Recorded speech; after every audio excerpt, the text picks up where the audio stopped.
Hi everyone, I'm Lucy from Study Work Grow. Thank you so much for joining us this afternoon. I really appreciate it because we're talking about something that's really, really exciting for us. We're going to be talking about the career clusters. It's been a really interesting and a long journey for us. It's been a process that's taken as well over a year to put these clusters together. And it's taken off way quicker than I kind of expected.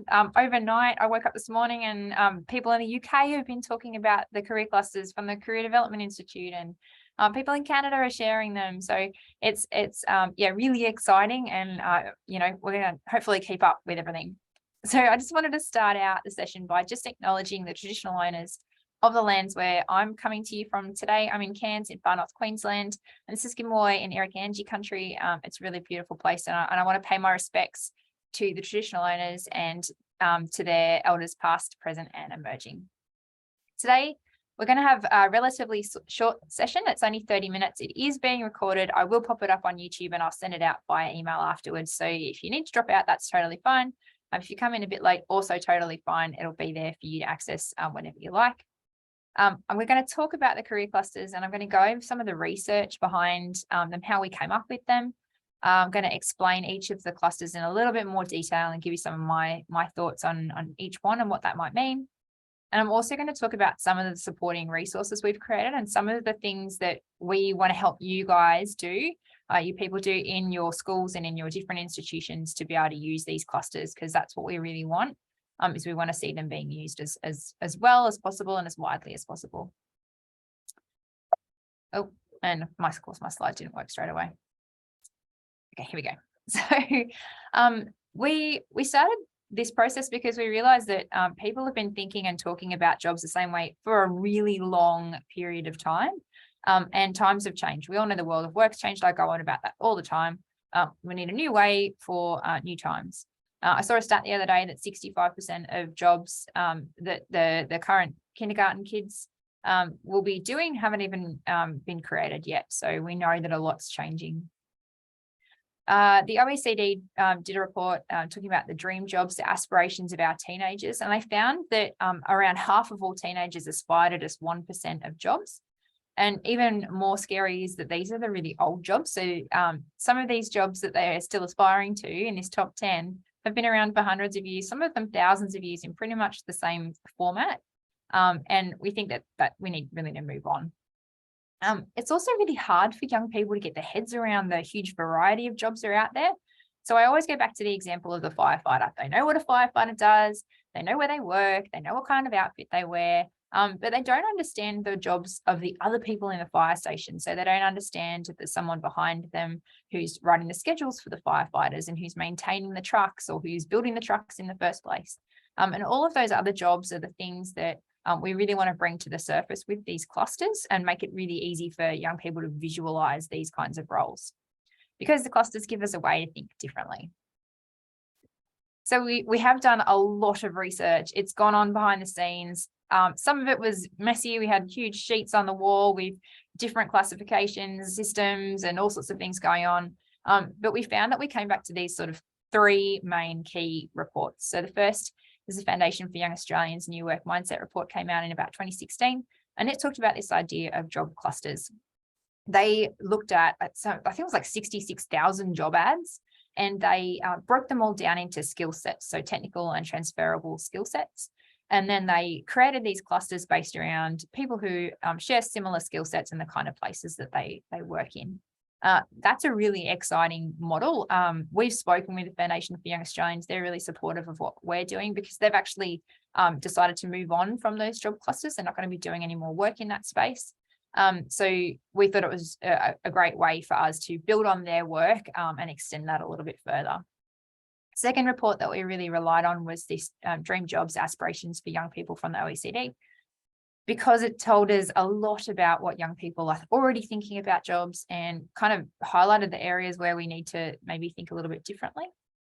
And the last thing we did is we looked at a lot of the work that My Future has done. So when they created their profiling tool quite a few years ago now, they did a lot of work and they identified some sort of areas that really need to be brought into any classification of jobs when we're talking about career profiling in young people. And that's things like tasks, common activities, shared values, shared outcomes, shared work environments, those kinds of things. So it's taking it a bit further than the Foundation for Young Australians, not just looking at skill sets, but also looking at a whole range of factors that need to come into play when we're talking about building these kind of career clusters.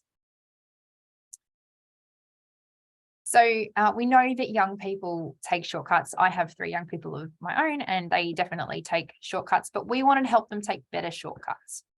So what we did is we brought the research together, and we used those Foundation for Young Australians job clusters as a real starting point, and then we defined our own clusters. We looked at all the different ways that jobs are classified at the minute. So there are a lot of really high level government classification systems. I'm sure most of you know and use those. They're great, but they were really designed to help governments regulate and sort of tax these industries. And they're not so appropriate when we're talking about how we can support young people and how we can talk to young people about jobs. And we also spent a lot of time really breaking down these other things that My Future and the My Future work really mentioned. So the clusters ended up being groups of people who share really similar skill sets. They work towards common outcomes in similar working environments, and they complete the same sort of tasks. And we ended up with these 6 clusters. So we've got makers, informers, guardians, coordinators, linkers, and innovators. We think 6 is a really good number for young people to remember. They're really easy to grab a hold of mentally. And it's really even easy for primary school kids to get their heads around, which is important because we want to see this kind of language around these clusters being used a lot earlier, introduced a lot earlier, in a really easy way for young people to sort of build on that understanding as they're developing their vocational identity throughout their schooling journey. We also spent a long time talking about the language that we used. So some of the things that the Foundation for Young Australians had done, they called the guardians or the healthcare kind of cluster the carers. I get that because there are so many caring roles within that cluster, but we felt that there might have been some gender connotations and stereotypes that came along with that. So we looked for a word which we came up with was guardians, which is has less gender stereotypes alongside it. And we found in our testing so far that seems to resonate. We're getting lots of everyone is coming up and identifying with guardians as a really popular cluster. Another thing that we did that's different to the job clusters from Foundation for Young Australians is we merged the 2 design clusters. So they had design and engineering in one pile, and they had technologists in another, and we brought them together. We felt that going forward, technology is already so integrated in design. It's integrated in everything that we do, but particularly in that design space, that it didn't make any sense to separate those out because they're using similar skill sets, using similar equipment, similar software, similar mental processes. So we brought those together as well. I'm just going to go over each cluster in a little bit of detail. So we start with the guardians. They care for our health and they help us solve health-related problems. So they also help us stay healthy and well so that we can look and feel like our best versions of ourselves. That means that there's nurses and doctors and pharmacists and dentists and all the normal healthcare things in the guardian cluster. But we also brought in things like fitness trainers because they're using that same sort of mental processes, those similar sort of tasks, really caring for people physically, mentally, bringing all of that together. So fitness trainers, beauty therapists, and also safety inspectors. So those people who are OH&S maybe, who are keeping us well at work, they're doing all of that to really care for and support our health and well-being. So the makers are the doers. These are the people that you are definitely not going to find behind a desk. They often use their hands to operate equipment and machinery, and they tend to follow this set of really like familiar processes. So they're doing sort of similar activities and they're masters of their equipment. So that puts tradespeople in the maker category, a cluster, but it also includes a whole range of other people like chefs. They're using equipment in a kitchen to prepare food and prepare meals. And also people like pilots who operate really complex technical equipment, aircraft, to get people from one place to another. We need informers to help us understand our legal, financial, social responsibilities, because these people have like a really deep understanding of their subject area. They have a really deep knowledge, and they use that to help others who don't have maybe that same level of knowledge and experience. So We put people like teachers, accountants, lawyers in that cluster, but we also put in people like horse whisperers and skydiving instructors and all sorts of people who bring this real depth of knowledge to something to help other people achieve an aim and outcome. Linkers aren't people who just sell things, although we sort of tend to go there first. They play a really important role because they make sure that the rest of us have the support we need to find and use things like products and services. Because they work as connectors. So they're really this public, this interface between the public and an organization. So the people who you might meet in healthcare settings who might tell you where to go next. Linkers work in emergency centers. They're helping you connect with whether you need an ambulance or a police or whatever it is that you need. They also do lots of different roles like tour guides. So they're showing you things and they're helping you connect with the sort of things that you need. Really energetic cluster. We have innovators. These are really creative people. They're the designers, the engineers, and sometimes they're designing physical things, like architects, for example. But then we also put in this cluster people who are designing ideas or, for example, learning designers or urban planners. So they're also working with concepts. And lastly, we've got the coordinators. So these people make sure that everything runs really smoothly.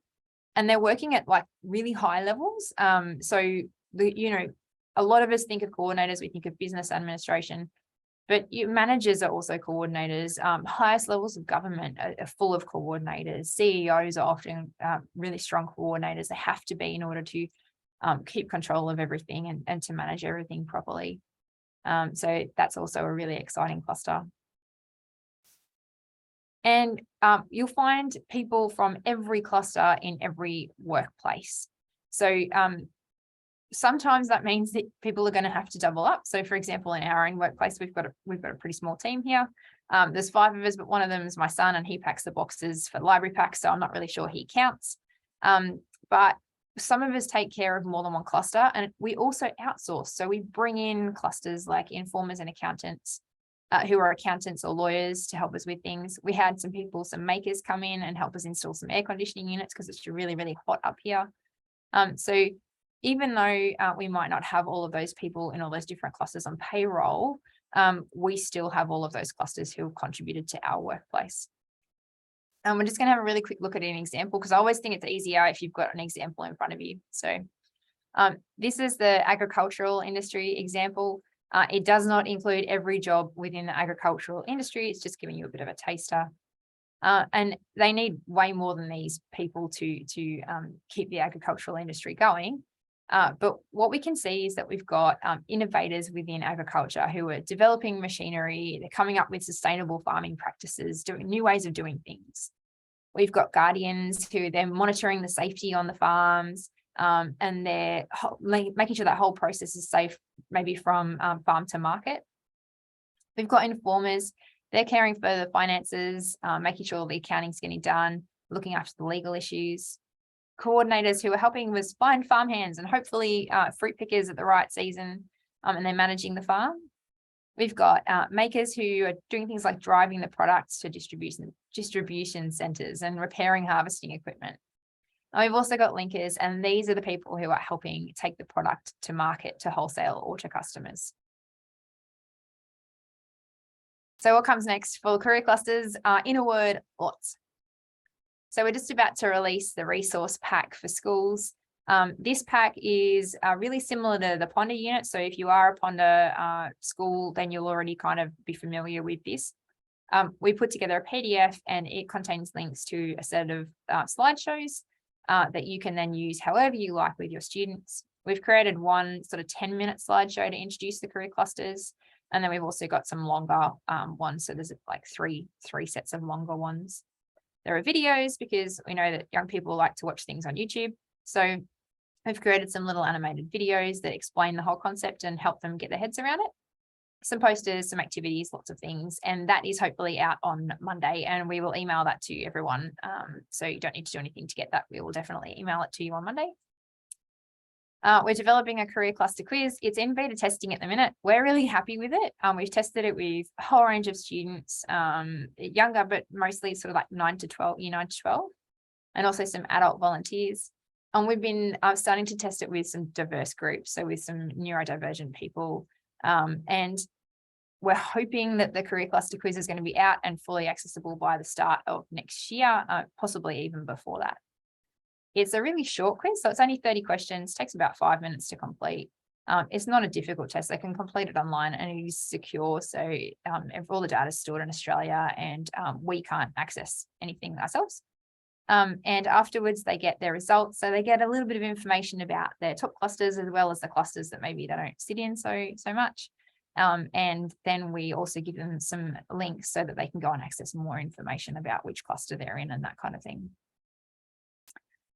For next year, if you're a Ponder program member, the career clusters are going to be integrated into the Ponder program. So they'll be spread throughout the whole year, and all of the resources, and it will be allowing them to, if they know what cluster they're in, or if they think they have an idea of what cluster they're in, to really keep coming back to that and see how it relates to them specifically.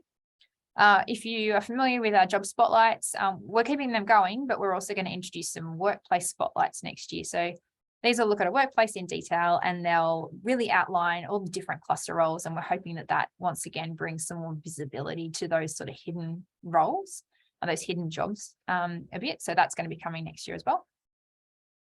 And we're also collaborating with lots of different people, working with universities and some other groups to align their programs with the clusters, so that we're speaking the one language, and so that regardless of where students are, they can be sort of talking about the same sort of clusters, and which is going to make it hopefully as easy as possible for them to make decisions. So this is just the start. We're really excited. I'm really excited. I'd love to collaborate with all of you. So if you want to use the clusters, if you have ideas, if you want some help to use the clusters, whatever it is, please reach out and let us know. If you don't know, we're a social enterprise, which means that we basically exist to support schools and to support young people. And our intent is to make the career clusters available at no cost for educational use. We want you guys to be able to have better career conversations using these clusters, and whatever way is going to work best for your school is totally fine with us. We would love to be involved in the process, or even if not involved, we'd love to hear about what you've created with them, so that we can then help share that information, refine what we do with the clusters, and then also help other people. So yeah, please, really excited to see kind of what you can come up with as well.